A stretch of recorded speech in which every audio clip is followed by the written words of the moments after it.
In the 1970s, people used layaway to slowly pay off items, collected S&H green stamps to trade for household goods, and relied on pay on delivery where you only paid once the item arrived at your door. Here are the payment methods from the 1970s that no longer exist.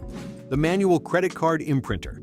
Do you remember that moment you'd lay your credit card onto that little metal bed, cold, heavy, and industrial, before the clerk placed the carbon paper slip on top? Those raised numbers on your card felt almost proud, like they were meant to be touched. Then came the sound, that unmistakable scrape as the handle dragged across the plate.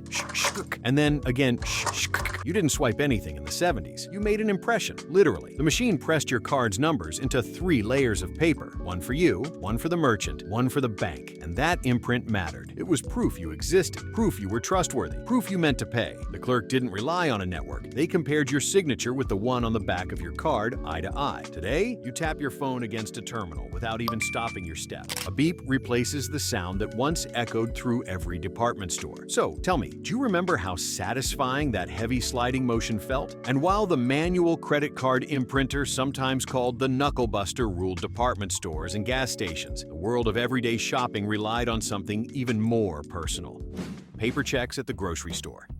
There you were, standing under bright fluorescent lights with your checkbook in hand, the vinyl cover bending from years of use. It wasn't rushed. Paying took time. You wrote everything out. The date, the name of the store, the amount in numbers, then again in words. You could hear your pen scratching as you signed your name at the bottom, the same signature you'd practiced since your early 20s. Then came the part today's world doesn't even pretend to care about: identity. The cashier politely asked for your driver's license, and for a moment the two of you shared a tiny ritual of trust. They copied your license number onto the top corner of the check, pressing hard enough to leave a faint indentation. You could almost feel that dent with your thumb later. Now, paying is silent, frictionless, almost emotionless. You barely look at the cashier. Nobody looks at your signature. Nobody double-checks your name. Back then, writing a check felt like participating in the economy with your own hands. Do you remember the tiny flutter of embarrassment when your pen wouldn't work and the line behind you started shifting their weight? And as familiar as personal checks were, sometimes you needed something even more improvised, something that truly belongs to the 1970s. Counter checks at the bank.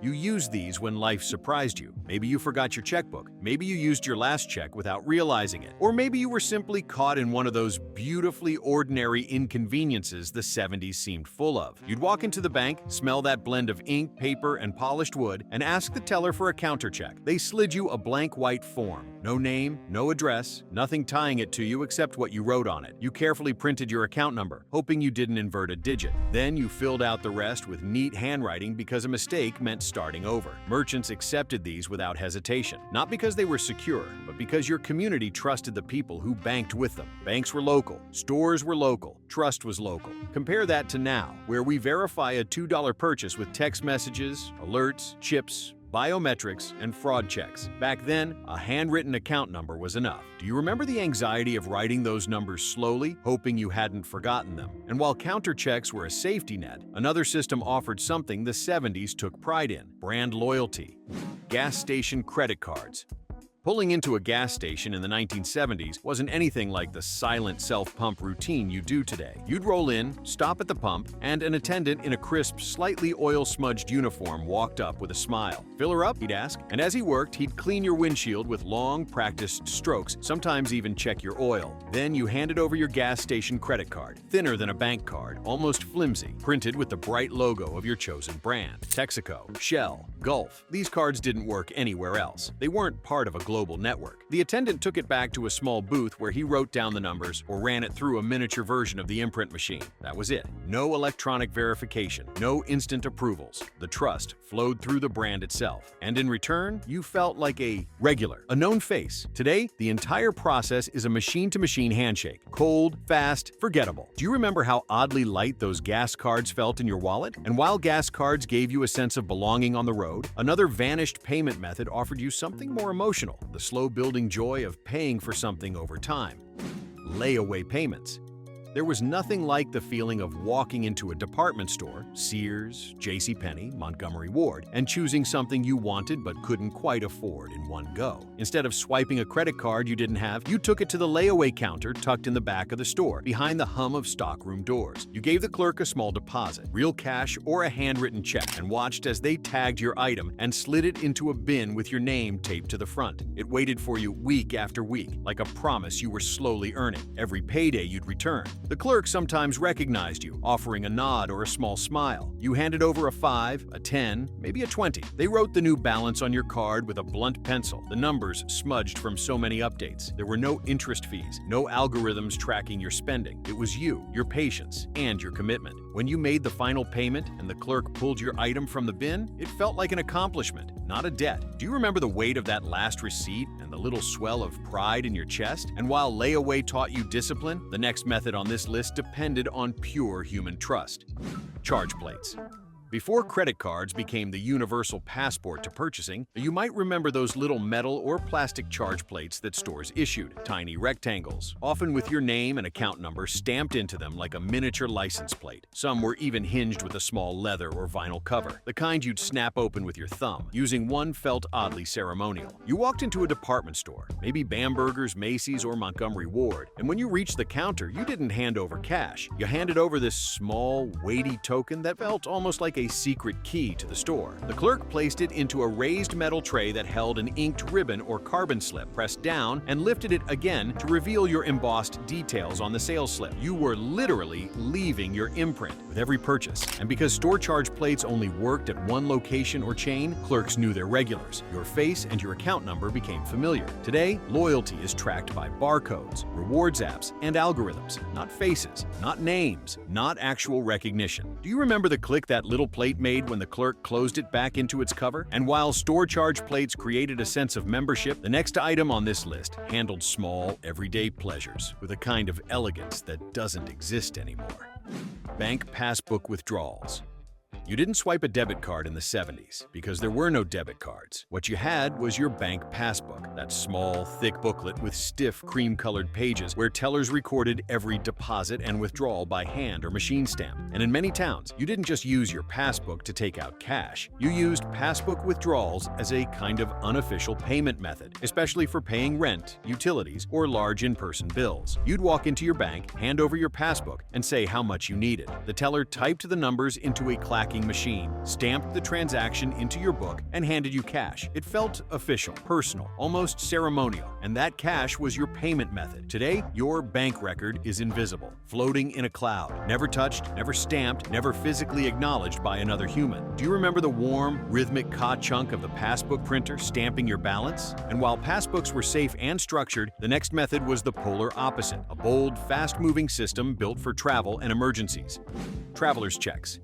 Before international ATMs, before credit card acceptance became universal, before digital wallets replaced everything, you probably traveled with a crisp pack of traveler's checks tucked into a pouch under your shirt or inside your suitcase. American Express ruled this world. You signed each check once when you bought them, then again in front of the merchant when you spent them. That second signature was everything. Your proof of identity, your shield against theft, your guarantee. The checks were stiff and smooth, with elaborate borders and watermarks that shimmered when you held them to the light. Using one felt like using a tiny piece of currency that the entire world had agreed to trust. Hotels accepted them. Restaurants accepted them, even small. Shops in foreign towns accepted them. And if you lost them, American Express replaced them quickly, sometimes within hours. Today, traveler's checks are almost mythical. The entire system has been swallowed up by digital banking, international cards, and mobile payments. Do you remember the little thrill of signing a traveler's check at a hotel reception desk, knowing you were far from home? And while traveler's checks made faraway places accessible, back home you probably used something much humbler but just as essential: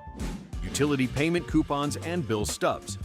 Every month, piles of envelopes arrived in your mailbox: electric, telephone, water, trash service, each containing a payment coupon you had to tear off along a dotted line. The paper had a slightly dusty smell, and the opening of those envelopes was part of the rhythm of life. You'd write a check, slide it into the return envelope with the coupon, seal it, and mail it back. Some people even tucked a few dollar bills inside, hoping it arrived safely. Or, if you were the responsible type, you walked your payment to the local office, stood in line behind neighbors, and handed your check to a clerk clerk who stamped your receipt with a heavy, satisfying K-thunk. Today, everything is automated. Auto-pay, paperless billing, email reminders. No more tearing paper along dotted lines, no more stamps, no more trips to the utility office. Do you remember the small stack of stamped receipts you kept in a drawer just in case? And while these bill stubs organized your monthly life, the next method added something money rarely does today: fun. S&H Green Stamps and other trading stamp programs.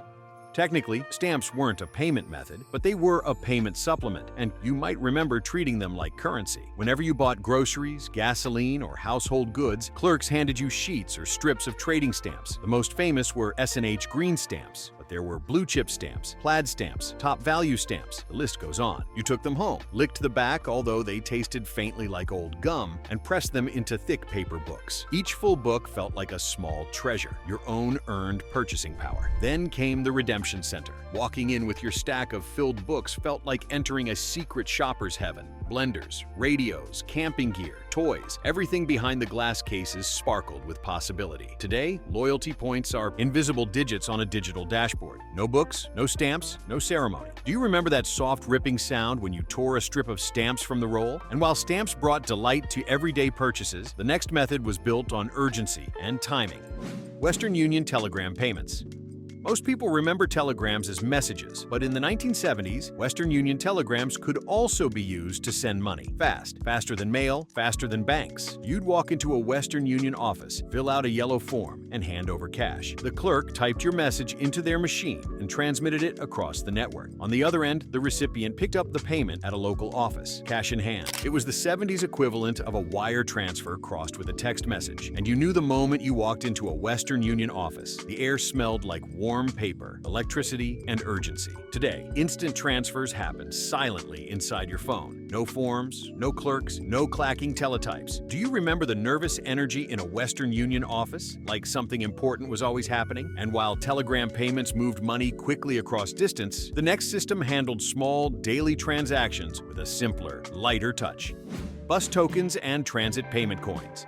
Before transit cards, before digital wallets, before scanning QR codes on your phone, you paid for city travel with bus tokens, small metal coins stamped with the symbol of your local transit authority. They clinked differently from regular coins, with a lighter, hollower sound, and if you held one between your fingers long enough, you could feel the slightly worn ridges from years of pockets and palms. When you boarded the bus, you dropped the token into the fare box, and the machine gobbled it with a satisfying metallic sound. The driver barely glanced over. The sound alone told him everything he needed to know. Some cities had token machines at stations, but most people bought a handful at grocery store counters or neighborhood pharmacies, where they sat in tiny bowls near the registers. Today, public transit feels digitized, automated, monitored, cards that track your movement, apps that store your trips, scanners that beep you through. Back then, you could ride across town using nothing more than a little metal sliver that jingled in your pocket like a secret pass. Do you remember rolling a bus token between your fingers while waiting in line? And while bus tokens simplified commuting, the next method attempted to simplify cash itself, at least for a moment in history. $2 bills and bicentennial payment novelties. In the mid-70s, especially around 1976, the U.S. tried to revive the $2 bill as a practical form of currency. You might remember receiving one in change or as part of a promotion and feeling like it was almost too special to spend. Crisp, slightly stiff, with Jefferson's face staring back at you, the note felt like a collector's item, even though it was meant for everyday use. Stores took them, of course, but many clerks hesitated, holding the bill up to the light or asking another coworker, "Do we accept these?" And because so many people tucked them away as keepsakes, they never circulated widely. Paying with one always felt a little strange, almost like using a novelty. You might even remember the bicentennial quarters, those large, bold designs honoring 1776, 1976, clinking in your palm like tiny souvenirs from the country itself. Today, money is nearly invisible, digital, seamless. But in the 1970s, even currency redesigns felt like events, and payments sometimes carried a little flash of patriotism. Do you remember the first time someone handed you a $2 bill and you weren't sure whether to spend it or save it? And while special bills added charm, the next method added something else entirely: official legal protection. Postal money orders. Before electronic payments, before Venmo, before instant transfers, sending secure money meant going to the post office and filling out a postal money order. You'd step up to the counter where the air always smelled of ink, paper, and old envelopes, and ask for the amount you needed. $20, $50, maybe even $100. The clerk slid a stiff pastel-colored form toward you. You filled in the recipient's name and address, along with your own, pressing the pen hard enough to make sure the ink didn't smudge on the slightly glossy surface. Then the clerk stamped the form with a heavy round seal that left a raised texture you could feel with your thumb. People accepted money orders because they were guaranteed, not by a bank, not by a credit card network, but by the U.S. Postal Service itself. That stamp was everything, a promise backed by the federal government. Today, the closest equivalent is sending a digital transfer while half distracted, barely aware of what's happening. Back then, sending money felt deliberate, slow, important. Do you remember walking out of the post office with that money order envelope tucked safely under your arm? And while postal money orders provided security, the next system provided structure to household life, one envelope at a time. The envelope budgeting system.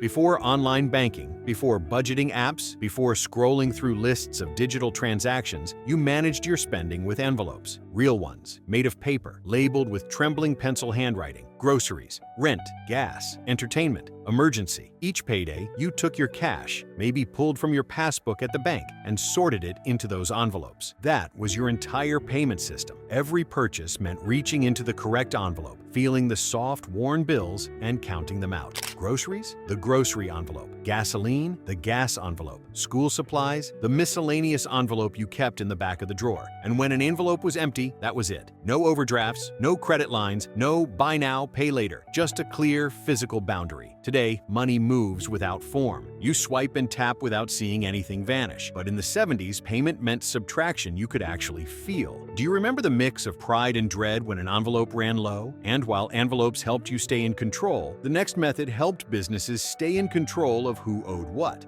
Store credit books and ledger tabs.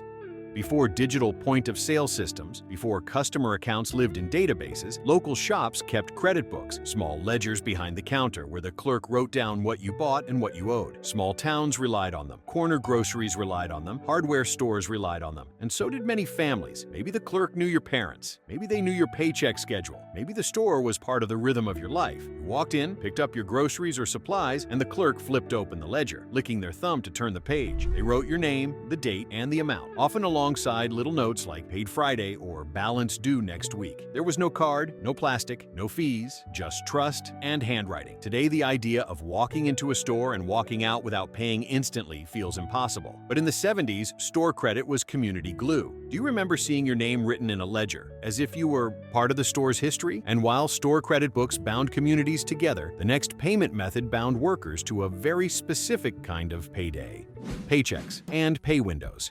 Before direct deposit, before online payroll systems, you got paid with a paper paycheck, or in some places, actual cash handed to you on payday. The envelope was thin, sealed, warm from the office where it had been stacked with others. Opening it felt like opening a small reward from the week's labor. If you received a physical paycheck, the paper had a particular stiffness, the kind that creased sharply when folded. You took it to the bank, stood in line with coworkers, and watched as the teller examined the signature, stamped the back, and counted bills into your hand one by one. In factories, you might remember going to the pay window. Inside was a cashier or payroll clerk who slid envelopes across a counter made smooth by decades of elbows. You heard your name called, stepped up, and took your wages, real cash that you could feel and smell. Today, pay arrives silently, invisibly, without ceremony. You check your account and trust the numbers are right. But back then, payday felt like an event. Do you remember the heavy, comforting weight of cash in your pocket as you walked out of work? And while cash wages gave you control over your earnings, the next method gave you freedom to spend your money in places that cash alone couldn't reach. Cash on delivery. Before e-commerce, before online shopping carts, before tracking numbers and digital shipping updates, you could order something from a catalog or vendor and pay when it arrived. COD, cash on delivery, was everywhere in the 70s. You flipped through the Sears catalog or Montgomery Ward catalog, placed your order by phone or mail, and when your package arrived, the delivery driver collected payment at your door. They carried a leather pouch with change, receipts, and carbon paper slips. You opened the door, smelled the faint mix of cardboard and cold air, and handed over cash or for a check. The driver counted it, wrote out a small receipt with neat block letters, and handed you your box, the moment you'd been waiting for. Today, deliveries appear on your porch without requiring a single word. Payment happens weeks earlier, buried in a digital receipt you'll never print. But in the 70s, delivery required participation, human interaction, trust, and timing. Do you remember waiting at home because you knew the delivery guy needed your payment before he'd hand over the package? And while COD made ordering goods feel collaborative, the next method brought collaboration into something far more personal: passing the hat and cash pools in informal settings.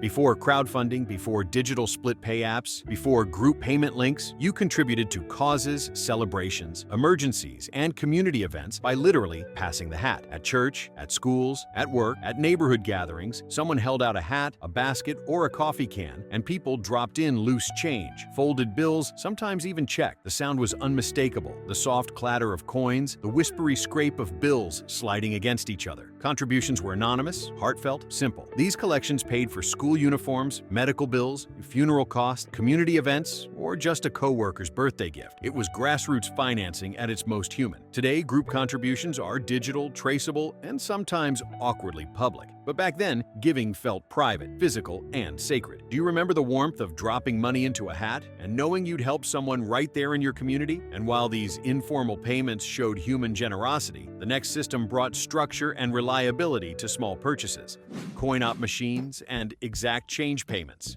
Before card readers invaded every vending machine, laundromat, payphone, parking meter, arcade cabinet, and car wash stall, you paid with coins. Real coins, often exact change only. You probably remember the weight of quarters in your pocket, the metallic clink they made as you fished one out with cold fingers, and the satisfying resistance when you pushed them into a coin slot. Vending machines required precision. You slipped in a coin, heard it roll down an internal spiral, and listened carefully for the familiar clink that confirmed acceptance. Laundromats demanded stacks of quarters, each one inserted with rhythmic clicks until the machine finally rumbled to life. Parking meters had a tight, metallic twist handle that groaned as you turned it, locking your time into place. Payphones were the worst offenders, swallowing 10-cent pieces with the appetite of a hungry beast. Today, those machines take cards, apps, Bluetooth, tap to pay, even monthly billing accounts. No jingling pockets, no legwork, no friction. Do you remember shaking a vending machine gently when it tried to steal your last quarter? And while coin-op machines made you keenly aware of your change, the next method made you keenly aware of your community: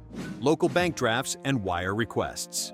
Before bank transfers became digital whispers between servers, you had to request them manually. You walked into your local bank branch, sometimes the only one in town, and filled out a bank draft request form. These weren't instant, they weren't computerized, and they certainly weren't self-service. The teller handed you a long, narrow piece of paper, slightly glossy, printed in faint blue ink. You wrote your account number, the recipient's name, their bank, their branch address, and the exact amount. Then you signed it while the teller stood there, watching closely, occasionally asking for your driver's license. The bank then created a physical cashier's check or bank draft, stamped with raised ink that felt official under your thumb. Often, you mailed that draft to its destination because electronic wire systems were slow and limited. Today, you can transfer thousands with a swipe, a PIN, or a face scan. No waiting, no signatures, no human verification. But in the 70s, sending money meant filling out real paperwork and trusting real people. Do you remember the nervous pause before signing a bank draft, hoping you'd written everything correctly? And while bank drafts handled large transfers, the next method handled the smallest daily needs with an honesty that feels nearly impossible today: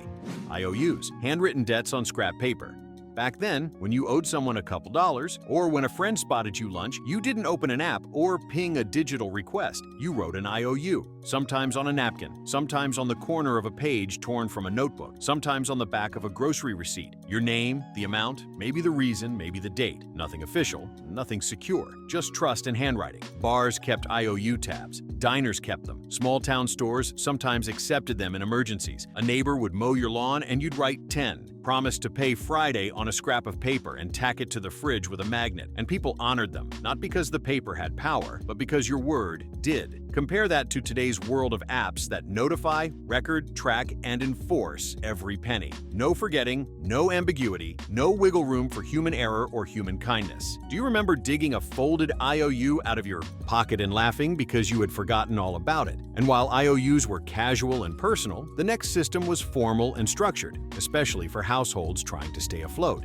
Payment books for installment plans.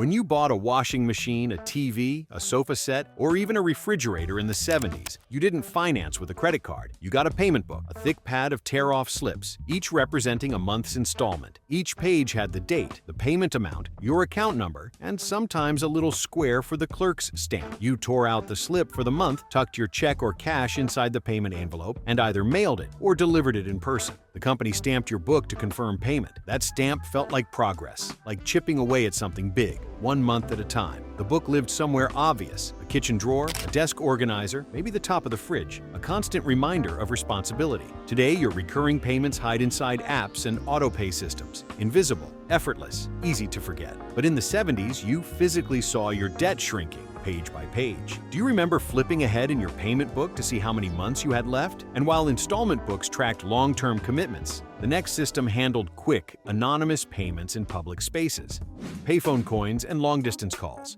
Before cell phones, before texting, before caller ID, making a call in public meant finding a payphone and feeding it coins. The receiver felt heavy in your hand, slightly greasy from who knows how many strangers. The cord was metal-wrapped and cold, and the phone itself smelled faintly of metal, dust, and old gum stuck to the booth floor. A local call was a dime, or a quarter, depending on the year and the city. Long distance required more. You'd dial the number, listen to the automated voice, and drop in multiple coins one by one as the tones rang out inside the phone's belly. Clink, clink, clink. If you didn't insert enough, the call cut off instantly. Some people carried little coin purses specifically for phone money. Others kept emergency quarters taped inside their wallets or tucked into the ashtray of the car. Today, communication is wireless, effortless, instant. But back then, every call felt physical, deliberate, and sometimes urgent. Do you remember cupping your hand around the receiver to hear better inside a windy phone booth?